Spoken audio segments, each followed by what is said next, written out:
It's not often that scientists get the chance to take a piece of Australian history into the lab. But that's exactly what's happened to the suit of armour worn by Joe Byrne from the Kelly Gang. And now there's a new theory about how the famous armour was made. Paul Willis begins his report in the town.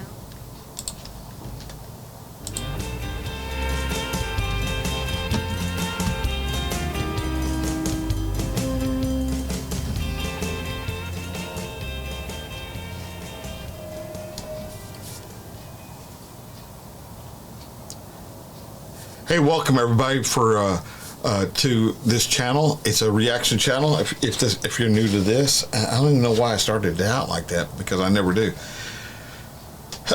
Man, it's a struggle, guys. It's a struggle being Mike. It's a mental struggle, not physical struggle.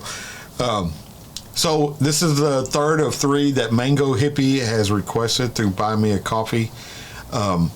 It's three kind of the same but a little bit different on a documentary of talking, giving me this guy in Texas, some background on one of y'all's bushrangers down there, the Kelly Gang, and Ned Kelly in particular. So I'm gonna go over here and get this to where y'all can see what I'm looking at, and let me back it back up, and I think I got this thing worked out. I think so. Without delay, let's just get into it and find out. This is the true story of the Kelly Gang Armour. Did it work, and who made it?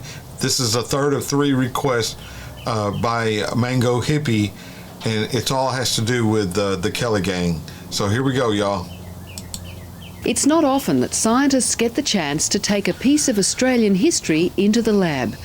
But that's exactly what's happened to the suit of armour worn by Joe Byrne from the Kelly Gang. And now there's a new theory about how the famous armour was made. Paul Willis begins his report in the town of Glenrowan.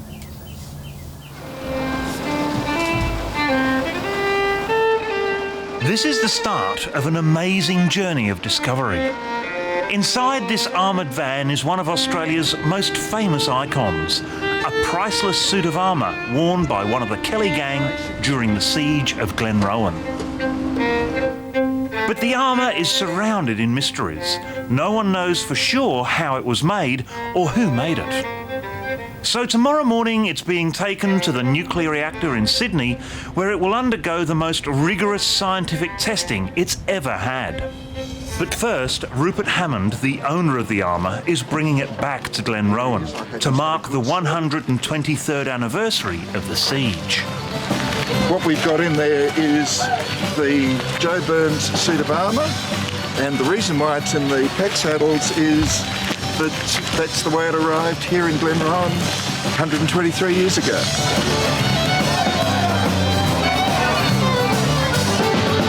Right now, spirits are high, and the armour is taking pride of place in the celebrations. But this event also commemorates the demise of the Kelly Gang, and tonight their descendants are here. My great-grandmother was Ned's younger sister, Grace. And to think that, Ned was standing beside this armour amongst the hail of bullets 120-odd years ago it is very eerie stuff. But the owner of the armour, Rupert Hammond, is not a descendant of the Kelly Gang. Ironically, he's a descendant of Superintendent Hare, the boss of police at the time of the siege. 123 years, his family and mine were on other sides, and great to come back and be able to share the relationship one with the other. And it's not just family attending this event. In Glenrowan, Kelly Gang enthusiasts are knee-deep. I always liked tattoos too, so as I got older and that, I just decided one day that I'd dedicate my right leg to the gang, and now I've got a full leg of work done on the... This armour belonged to Joe Byrne, Ned Kelly's second-in-command. He was only 23 years old when he was shot dead at the siege of Glenrowan. 23. Joe opposed the idea of the armour. We know from a policeman who overheard Joe and Ned talking, in the midst of fighting. He heard Joe say to Ned, "I always said this bloody armour would bring us to grief." But 123 years later, the big question about the armour is, how was it made? Was it made by a professional blacksmith or by the amateur Kelly Gang out in the bush? In Glenrowan, almost everybody seems to think it was made by a blacksmith. Oh, it was definitely made by blacksmiths in some fairly discreet locations. Well, they couldn't really do it in the public gaze, could they? You couldn't get it hot enough out in the bush to make it. You had to do it at a proper forge. They're backed up by the famous Kelly historian Ian Jones. I'd be very surprised if anything came out that suggested it wasn't made by an expert blacksmith. I mean, you look at it, it is a beautiful artefact. We only found one man who thought different. His name is Ned. He believes his great-grandfather helped make the armour and it was done out in the bush. My great-grandfather was Ned's first cousin, and the story that's come down through my line is that they shaped it on a stringy bark log, like had the thing in the water to dull the sound, and they made a bush forge, and they went to work on it. Everyone does seem to agree that the armour was made from steel ploughshares like these, taken from neighbouring farms or donated to the Kellys by their supporters. Look how thick they are. But the key to finding out who made the armour lies in the temperature that the metal was heated to. A professional blacksmith uses a charcoal fire and bellows to heat the steel to yellow hot. That's over 1,000 degrees Celsius before shaping it. A normal bushfire has a much lower temperature and would only be able to get the metal to cherry red or 750 degrees. At this temperature, it's a lot harder to shape. So can science finally prove how the armour was made? The next morning, the armour is dismantled, ready for its journey down to the nuclear reactor in Sydney to solve the puzzle. From his birthplace here in Glenrowan up to Lucas Heights. And there what we're going to try and do is find out just how he was made, what he's made out of. Let him tell his story. To Rupert, the armour is part of the family.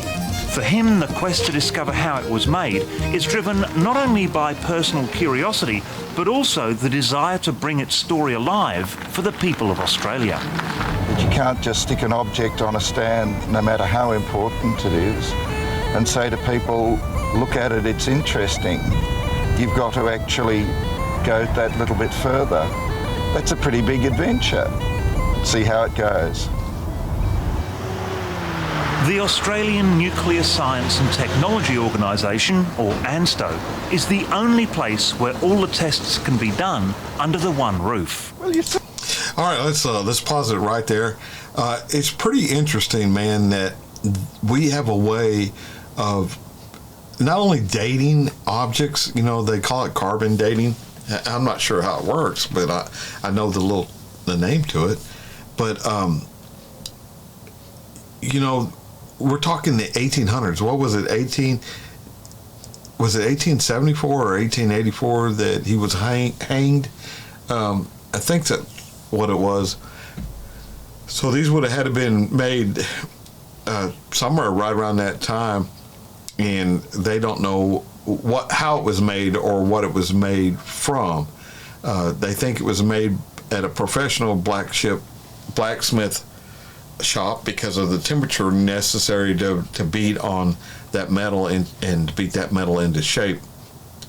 So I think what they can do is somehow or another they can figure out how the molecules are lined up, because as metal is heated, it changes the molecular structure of that metal, and then it's either air cooled and that adds something to it, or I don't even know if they would have tempered. I don't know enough about it, but this is pretty interesting. This is what gets my attention, is the engineering behind what it takes to figure this stuff out, or even what those guys did in the bush, whether it was over a fire and they somehow or another were able to get enough oxygen to it to get it hot enough. I don't know, man. Something I've never personally done, but I kind of know the theory behind it, I guess you could say. a very, very elementary knowledge on it. I'll put it that way too. All right, let's finish this out. Certainly a long way from Glenrowan. There's a huge team involved with people from ANSTO, the University of Canberra and the National Museum of Australia all doing their bit. We'll work something out. What sort of tests are you planning to do on this? We're going to do neutron diffraction. Should give us an idea of the bulk crystallographic information. We're going to do... And in English, that's actually what? It'll tell us the structure of the steel. It'll help us figure out what changes have occurred, how it started out, so that we can basically figure out how they made it. Does it matter how it was made? I mean, wouldn't it be better to leave it as mysteries and myths, or should we actually find out what happened to it? I'm just curious as a scientist. I'd love to know how they made it and what it's made of. That's one of those things. That's why you become a scientist, so you can find out. But let's get it out the box. Okay. So it's all hands on the armour and it's scattered in every direction as each scientist gets down to the serious business of testing the armour. The first stop for the helmet is the nuclear reactor. Not the sort of place that Joe Byrne probably ever imagined his armour ending up. To understand the internal structure of the metal, the helmet is blasted with neutrons. This will not damage the armour in any way, but it will give them vital clues as to its composition. Here they confirm that it's made from the same type of steel that would have been available in the 1880s. About 15 minutes for each measure. The next stop, this time for one of the side plates, is the X-ray department. So what's this piece of machinery? This is an X-ray diffractometer. And what will this actually tell you about the armour? This will tell us several things. It will tell us what temperature the armour went to, if any of the trace elements have changed it, what the starting material was. The key to finding out how the armour was made and who made it is finding out what temperature the metal was heated to. And the X-rays have just uncovered the next clue. It looks like it's only been heated till it's cherry red. And so does that still mean a bush forge, or does it mean a proper blacksmith out? We'll know more once we get some of the information about the carbides, because that will tell us the actual temperature it's been to. But so the next stop is metallography. Here, Graham can find out exactly what temperature the metal was heated to by looking at the individual metal crystals. To do this, he has to subject the breast and back plates to a rather intrusive process. He has to grind the surface of the armour down and etch it with acid to reveal the individual metal crystals. He can then take a copy on a piece of plastic to look at under a microscope. Can you separate out what is characteristic of the original ploughshares when the metal was made and how those were changed when they fabricated them into a suit of armour? Yeah, the areas I've done, some of them I'm sure are the original structure, and where it's been worked on, they've got a great variety of results. He's found the heating of the metal was very patchy. In some places, it hasn't been heated enough and bent cold. In other spots, it's been subjected to extended periods in a heat source of about 750 degrees. But after 2.5 days of testing and examining, time has run out. The team reassemble to put together what they've found. There's a lot of lead and a lot of tin present. Now, that would indicate that this steel, was recycled. And is the greater heat related to those areas that are more bent than others?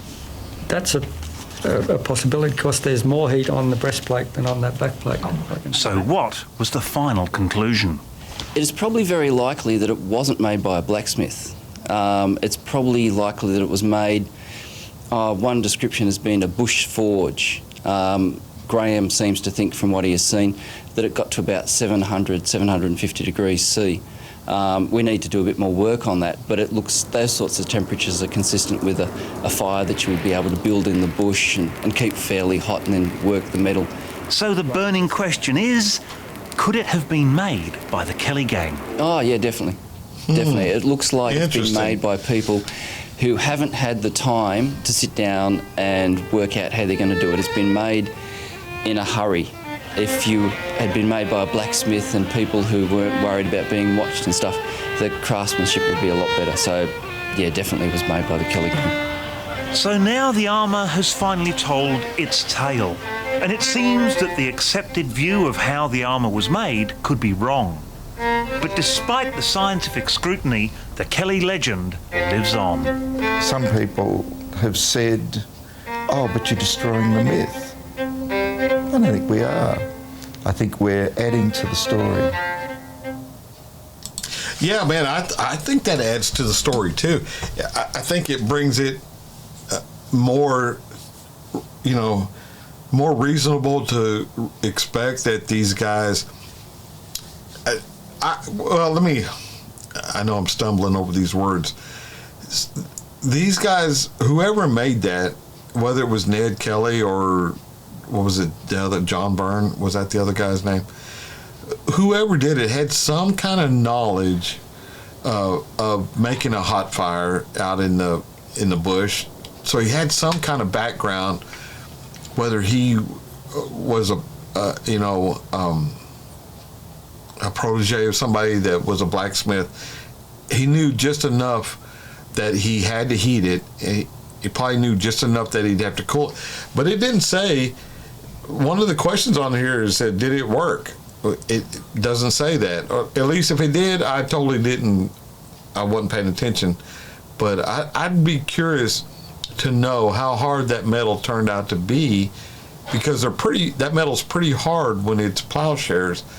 And then when you heat it up, you lose some of that hardness unless you, there's some other things you have to do to after you get done shaping it. The heat anneals the metal, so it's softer, makes it easier to shape. And then how it cures after that? Did they dunk it into an oil bath, water bath, and lock those molecules into a certain chain? Somebody had to know what they were doing, whether they were a professional blacksmith or not. So that's pretty interesting, man, for 1880s.